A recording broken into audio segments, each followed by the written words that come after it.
Hi everybody. Well, it's that time of year where palm and exotic plant enthusiasts like myself and like you order ourselves Christmas presents on behalf of relatives. My mum and dad asked me what I would like for Christmas. The answer was obviously a palm tree, and in this case actually multiple palm trees. So I've ordered them on eBay and they've arrived today. I'm going to take a look at them, show you what I've ordered. But that's not the only thing that arrived in the post this week. I entered a competition on Freya's Tropical Garden, who's a fellow YouTuber, on her channel. And by the way, if you don't follow or subscribe to Freya's Tropical Garden, make a point of doing that because her videos are really interesting and extremely informative. So it's definitely worth a watch. She does a video every single month. And some really good content from that. And she also does a competition every month. And I entered the competition. I've entered quite a few actually, and I finally won. So I won some Canna Patterns seeds, and they arrived maybe last week actually. And so thank you very much, Freya, if you are watching this. And maybe I'll put I'll tag you into the video so you can see, and so that people can see your channel. Unfortunately, the envelope arrived with a big cut in it, not only in the envelope, but also in the inside packet as well. So I'm not sure quite how many seeds you sent, but only one has arrived.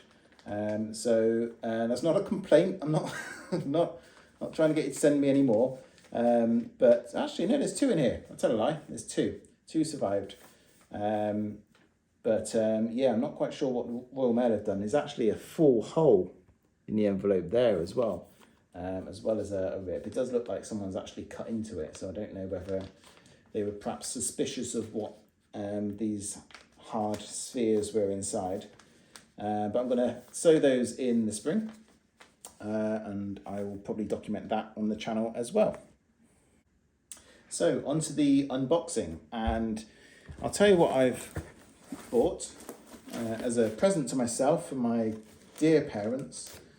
I have bought some Trachycarpus hybrid seedlings, and I shall open them now.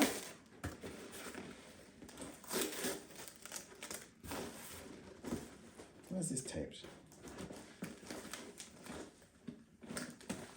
Okay, I've been outfoxed by a box here. How do I get in?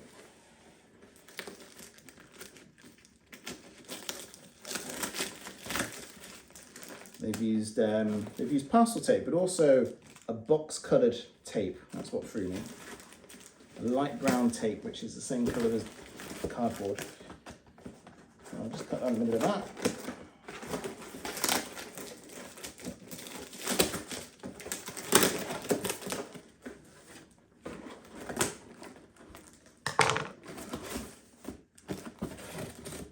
And see what we've got.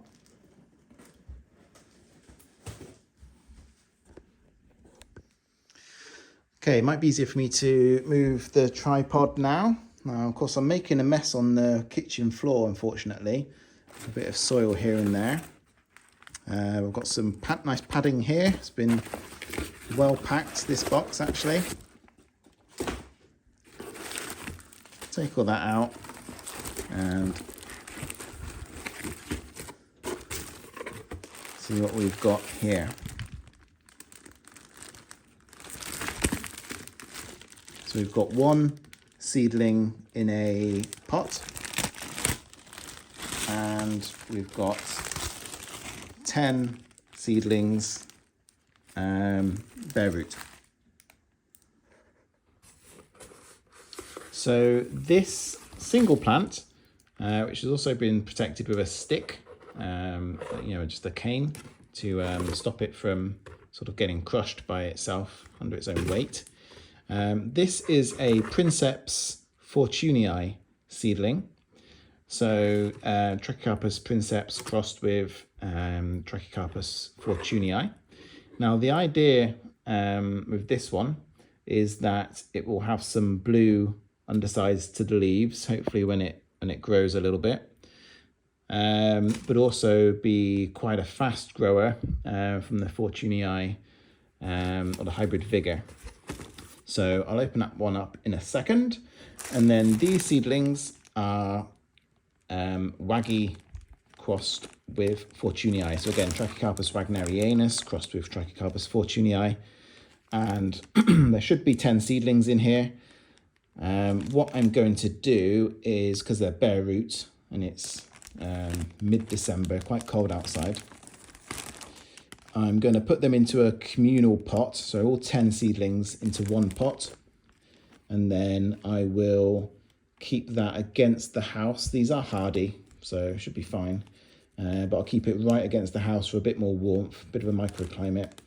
Make sure I label it well, which is where I've fallen down in the past. And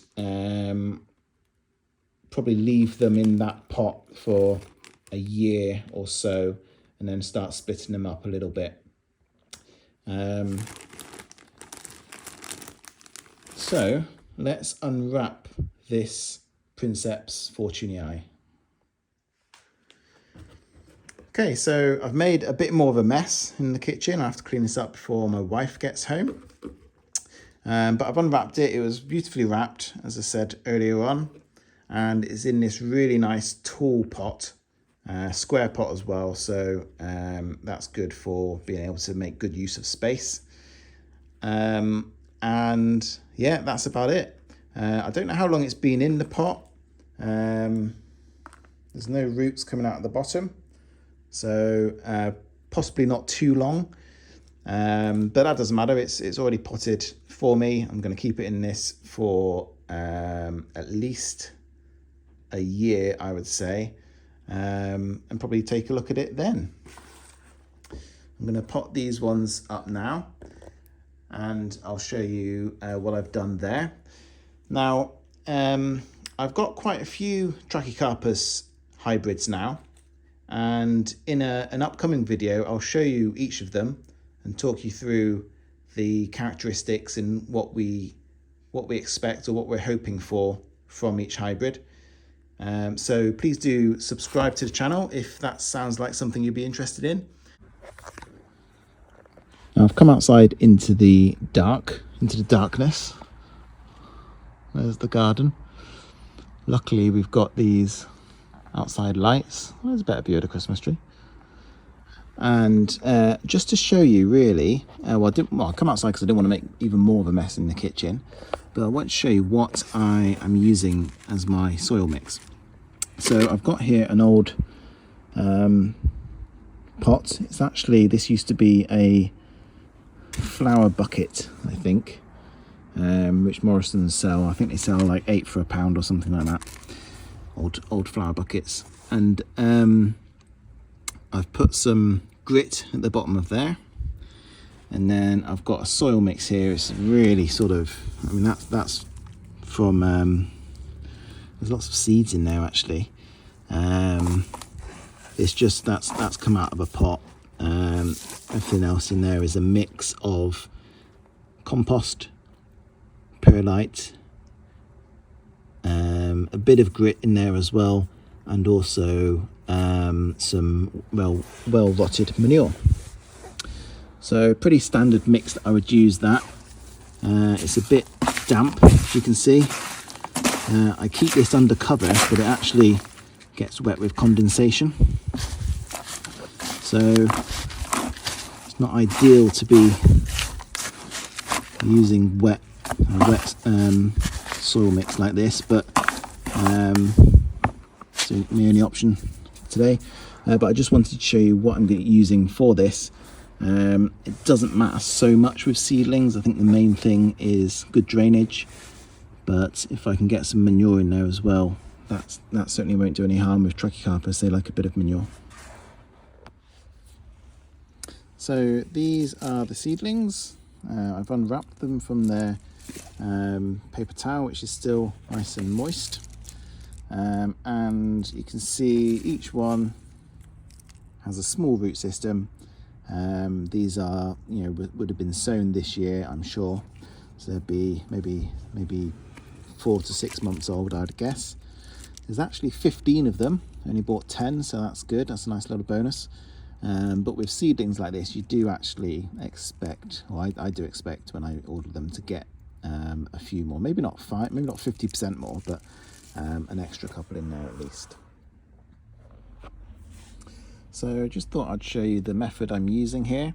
So one communal pot, I've put 8 seedlings all the way around the outside, right on the edge, or as close to the edge of the pot as I can get. This seems to work quite well for me. Then I've still got a few more to go in, but at this stage what I'll do, is I've got 8 seedlings in there already, so to keep them in place, I just put a bit of soil around them, just around all the way around the edge, just to sort of hold them in place whilst I work on the central part of the pot. Quite difficult to do here with my left hand, I'm right-handed, and also tricky with this wet compost, much easier to do with a nice fine dry compost. So just want to show you that stage, and then I'll show you what I've done with the rest of them in a second. So I've now put the rest of the seedlings in. It's quite tricky to do these. You just have to sort of be a little bit patient and just try and spread them out as best you can. It doesn't matter if the roots are touching, in fact they will touch, but as long excuse me, as long as you get a nice gap between the seedlings, or as an even a gap as you can, then they're absolutely fine. In a year or even 2 years time, you could still separate those nice and easily. Now it is a damp compost, but I'm going to water them in, mainly because at the moment there's lots of air holes in there where the compost has gone in and it's not quite settled, so I want to get rid of that with some water.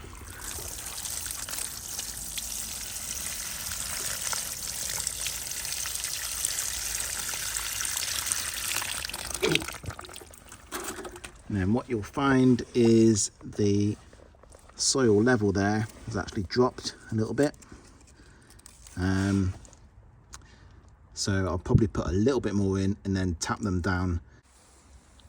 Okay, so that's done. I'm now going to place this very heavy pot, which is leaking lots of lovely muddy water all over the patio.